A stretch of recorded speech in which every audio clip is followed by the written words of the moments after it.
ഞാൻ പറയാൻ പോകുന്ന കാര്യങ്ങൾ ഇവിടെ സെപ്പറേറ്റ് CPM സഖാക്കന്മാർക്ക് അയച്ചു കൊടുക്കണം. മുഖ്യമന്ത്രിയുടെ ദുരിതാശ്വാസ നിധി കഴിഞ്ഞ കാലങ്ങളിൽ ഏത് രീതിയിൽ വിനിയോഗിക്കപ്പെട്ട വിവരാവകാശ രേഖ ചോദിച്ചു കഴിഞ്ഞാൽ ഏത് വ്യക്തി കൊടുത്തെന്ന് അറിയാനുള്ള യാതൊരു ചോദിച്ചില്ല. ഇവർ ടോട്ടൽ എമൗണ്ട് പറഞ്ഞു പറയുന്നതല്ലാതെ ഇത് കൃത്യമായിട്ട് എവിടെ വിനിയോഗിച്ചു. കോവിഡ് വന്ന സമയത്ത് ഞാൻ കണക്ക് വെച്ചാൽ ഞാൻ സ്ക്രീൻഷോട്ട് ഞാൻ കിട്ടുക.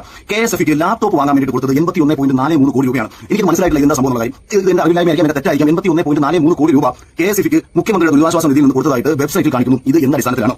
പിന്നീട് നമ്മുടെ ഫുഡ് ഗ്രെയിൻസും മറ്റും മേടിക്കാൻ വേണ്ടി സിവിൽ സപ്ലൈസസ് 450 കോടി രൂപ കോവിഡിന്റെ ഭാഗമായിട്ട് കൊടുത്തിട്ടുണ്ട്. ഈ സിവിൽ സപ്ലൈസ് എന്ന് പറയുന്ന സ്ഥാപനത്തിന് ആ ഡിപ്പാർട്ട്മെന്റിന് ഒന്നും തന്നെ ഒരു രീതിയിലുള്ള ഫണ്ടും ഇല്ല. അത് മുഖ്യമന്ത്രി കൊടുത്തിട്ട് വേണം ഫുഡ് കഴിക്കാൻ എന്നുള്ള ഒരു സംശയം രണ്ടാമത് മാറ്റിയിരിക്കുന്നു. പിന്നീടാണ് പ്രധാനപ്പെട്ട കാര്യം കോപ്പറേറ്റീവ് ഡെറ്റ്, അതായത് ഫിനാൻഷ്യൽ അസിസ്റ്റൻസ് ടു BPL.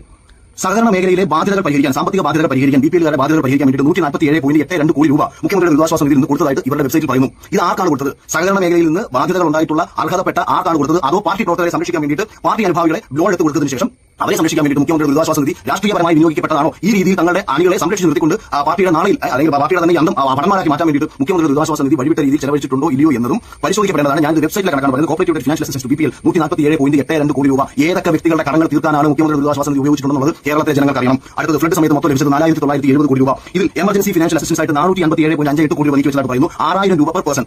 കേരളത്തിൽ ഈ 6,000 രൂപ ആർക്കൊക്കെയാണ് ലഭിച്ചത് എന്നുള്ളതിന്റെ കൃത്യമായിട്ടുള്ള കണക്കുകൾ നിങ്ങൾ പുറത്ത് വിടേണ്ടതാണ്. ഇത് വിടുന്ന സമയത്ത് ഓരോ പഞ്ചായത്ത് അടിസ്ഥാനത്തിലുള്ള പാർട്ടി ഭാരവാഹികളായിക്കോട്ടെ മറ്റുള്ളവരായിക്കോട്ടെ തിരക്കണം. അർഹതപ്പെട്ട ആൾക്കാർക്കാണോ അന്ന് കൊടുത്തത്, അല്ല പ്രളയം ബാധിക്കാത്ത പ്രദേശത്ത് കൊടുത്തിട്ടുണ്ടോ ഇല്ലയോ എന്നുള്ളത് ഞങ്ങൾക്ക് അറിയേണ്ട കാര്യമാണ്. ജനങ്ങളുടെ കയ്യിൽ നിന്ന് തിരിച്ച പണമാണ്. വീട് നഷ്ടപ്പെട്ടവർക്ക് 2,367.97 കോടി രൂപ കൊടുത്തതായിട്ട് പറയുന്നു. ആർക്കൊക്കെ എവിടൊക്കെ എന്നുള്ളതിന്റെ കൃത്യമായിട്ടുള്ള കണക്ക് പുറത്തുവിട്ടേ പറ്റൂ. സ്മാൾ സ്കെയിൽ ഇൻഡസ്ട്രീസിന് വേണ്ടി 26.37 കോടി രൂപ കൊടുത്തതായി പറയുന്നു. ചെറുകിട വ്യവസായങ്ങളിൽ ആർക്കൊക്കെ എവിടൊക്കെ എന്നതും കൃത്യമായിട്ട് രേഖപ്പെടുത്തുന്നതാണ്. പാർട്ടിയിൽ പ്രവർത്തിക്കുന്ന പാർട്ടി അനുഭാവികൾക്ക് വേണ്ടിയിട്ടുള്ള സഹായമായിട്ട് മുഖ്യമന്ത്രി ദുരിതാശ്വാസ നിധി മാറിയിട്ടുണ്ടോ ഇല്ലയോ, ഞാൻ ഒന്നും പറയുന്നില്ല, മാറിയിട്ടുണ്ടോ ഇല്ലയോ എന്ന സംശയം കേരളത്തിലെ ജനങ്ങൾക്ക് ഉണ്ടായിട്ടുണ്ടെങ്കിൽ അത് പരിഹരിക്കാൻ മുഖ്യമന്ത്രിയുടെ ഓഫീസ് ബാധ്യസ്ഥരാണ്. കണക്കുകൾ പുറത്തുവിടണം. സിവിൽ സപ്ലൈസസിന് ഓണത്തിന് വേണ്ടിയിട്ട് 30.46 കോടി രൂപ കൊടുത്തിരുന്നു. ഓണക്കിറ്റ് വിതരണത്തിന് പുറമെ, അതായത് ഓണക്കിറ്റ് വിതരണമായിരുന്നു ഗവൺമെന്റിന്റെ ഒരു മഹത്തായ കാര്യമായിട്ട് ഇവർ ആഘോഷിച്ചുകൊണ്ടത്. കിറ്റ് കൊടുത്ത് പല ആൾക്കാരെ മുഖ്യ ഒരു രാഷ്ട്രീയ പ്രസ്ഥാനം കൂടിയാണ്. അപ്പോൾ ഈ ഓണക്കിറ്റ് വേണ്ടിയിട്ട് 30.46 കോടി രൂപ ഇവർ നൽകിയത് മുഖ്യമന്ത്രിയുടെ ദുരിതാശ്വാസ നിധിയിൽ നിന്ന് കൊടുത്തുകൊണ്ട് യഥാർത്ഥത്തിൽ രാഷ്ട്രീയപരമായിട്ടുള്ള ഒരു നേട്ടത്തിന് വേണ്ടി മുഖ്യമന്ത്രിയുടെ ദുരിതാശ്വാസ നിധി ഉപയോഗിച്ചതല്ലേ? അതായത് ഈ ജനങ്ങൾ മുഴുവൻ പ്രളയത്തിൽ ദുരിതം അനുഭവിക്കുന്ന ജനങ്ങൾക്ക് വേണ്ടിയിട്ട് ആ പ്രദേശത്തെ ജനങ്ങൾക്ക് വേണ്ടിയിട്ട് കൊടുത്ത ഒരു തുക ഒരു രാഷ്ട്രീയ പ്രസ്ഥാനം എന്ന നിലയിൽ CPMലെ അണികൾക്ക് വേണ്ടിയിട്ട് ഇവർ നീക്കി വെച്ചിട്ടുണ്ടോ ഇല്ലയോ?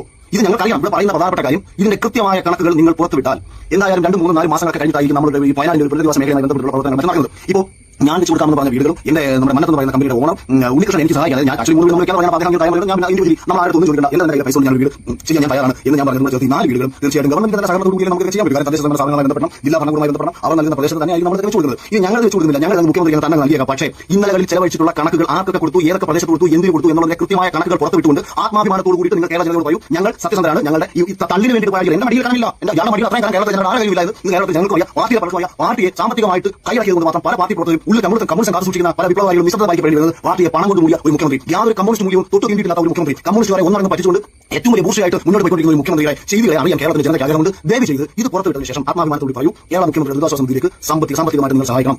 അങ്ങനെ വന്നാൽ ഞങ്ങളും സഹായിക്കാം. ഇല്ലെന്നുണ്ടെങ്കിൽ മിസ്റ്റർ പിണറായി വിജയൻ നിങ്ങൾ സംശയത്തിന്റെ നിലയിൽ തന്നെയാണ്. നിങ്ങളെ എനിക്ക് വ്യക്തിപരമായ വിശ്വാസമില്ല, എനിക്ക് മാത്രമല്ല കേരളത്തിലെ നല്ലൊരു ശതമാനം ജനങ്ങൾക്ക് വിശ്വാസമില്ല എന്നത് ഒരു പരമായ യാഥാർത്ഥ്യമാണ്. നിങ്ങൾ മൂലം ഇപ്പോൾ നശിച്ചുകൊണ്ടിരിക്കുന്നത് നിങ്ങളുടെ രാഷ്ട്രീയ പ്രസ്ഥാനം കൂടിയാണ്. നിങ്ങൾ ഈ പാർട്ടിയെ മുച്ചോട് മുടിച്ചിട്ട് ഭരണത്തിൽ ഇറങ്ങി പോകുന്നത് പ്രതിജ്ഞയെടുത്തവരാണ്. ഈ പാർട്ടി നിൽക്കണം ആഗ്രഹിക്കുന്നുണ്ടെങ്കിൽ പ്രിയപ്പെട്ട CPMലെ ആത്മാർത്ഥമായിട്ട് കമ്മ്യൂണിസ്റ്റുകാരെ നിങ്ങൾ നിങ്ങളുടെ ഉൾപ്പാട്ടി ജനാധിപത്യത്തെ വീണ്ടും ശക്തിപ്പെടുത്തണം. ഈ പാർട്ടിയെ മുന്നോട്ട് നയിക്കാൻ, ഈ പാർട്ടി നിലനിൽക്കാൻ നിങ്ങൾ തന്നെ വേണമെന്ന് പറഞ്ഞുകൊണ്ട് അവസാനിപ്പിക്കണം. Thank you.